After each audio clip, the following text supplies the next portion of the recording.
ne de acılı mı o? Biraz zeytinli.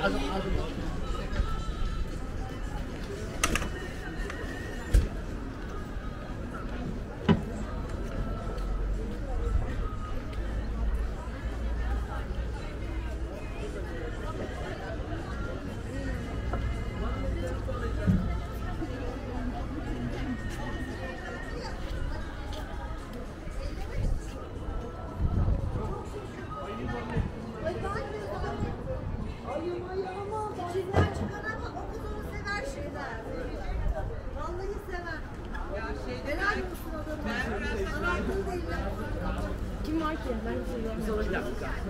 Ama ben böyle şeyleri çok seviyorum. Ben de bakacağım. Buradan geçeceğiz mi dönüşte?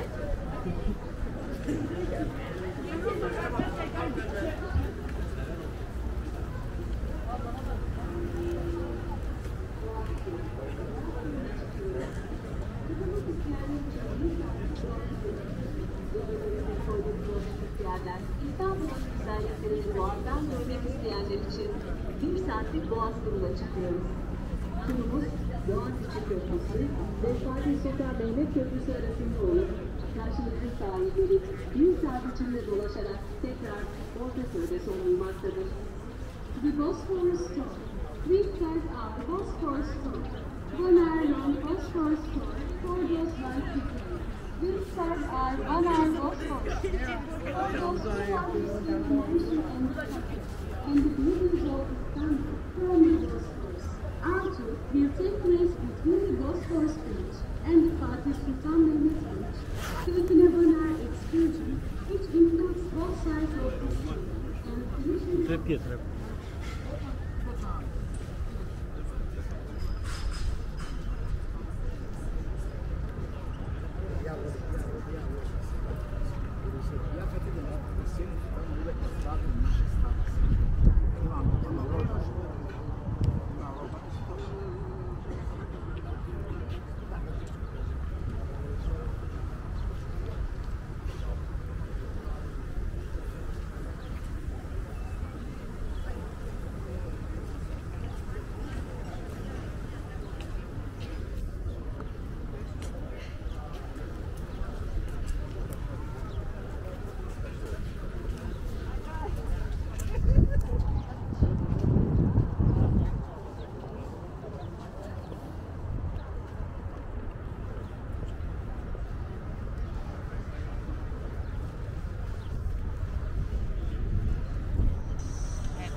Ortaköy Boğaz turuyla Boğaz'ın tarihi ve doğal güzelliklerini görmek isteyenler 1 saatlik Boğaz turumuza katılabilirler.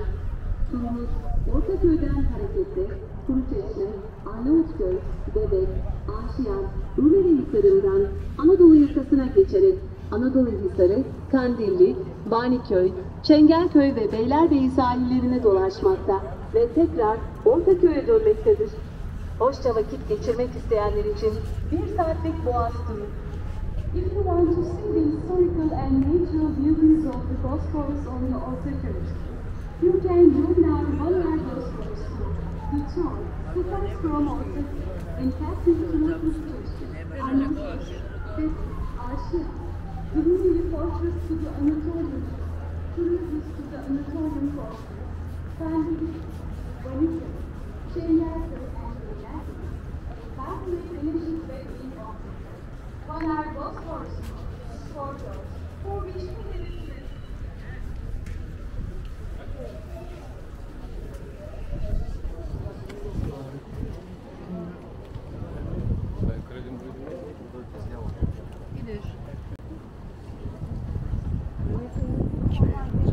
Suat Kılıç ya. Suat Kılıç. Hangi Suat Kılıç? Bu Galatasaray eski futbolcusu. Abi eski gençlik spor bakanı. Ne? Gerçek spor bakanı.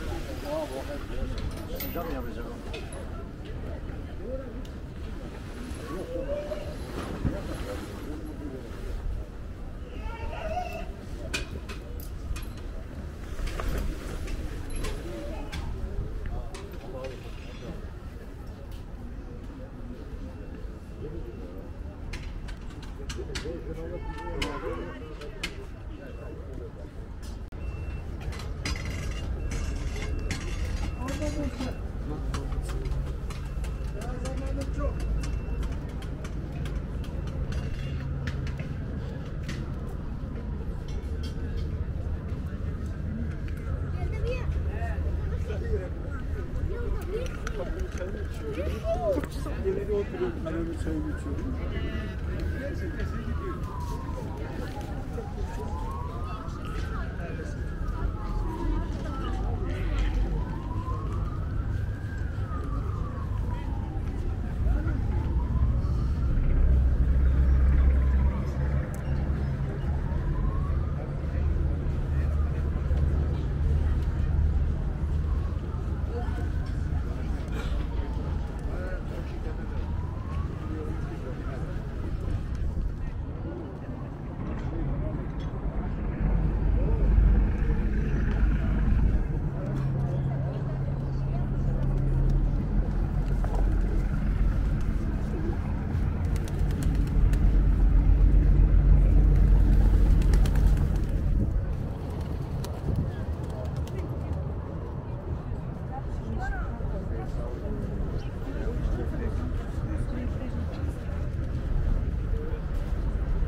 Dünya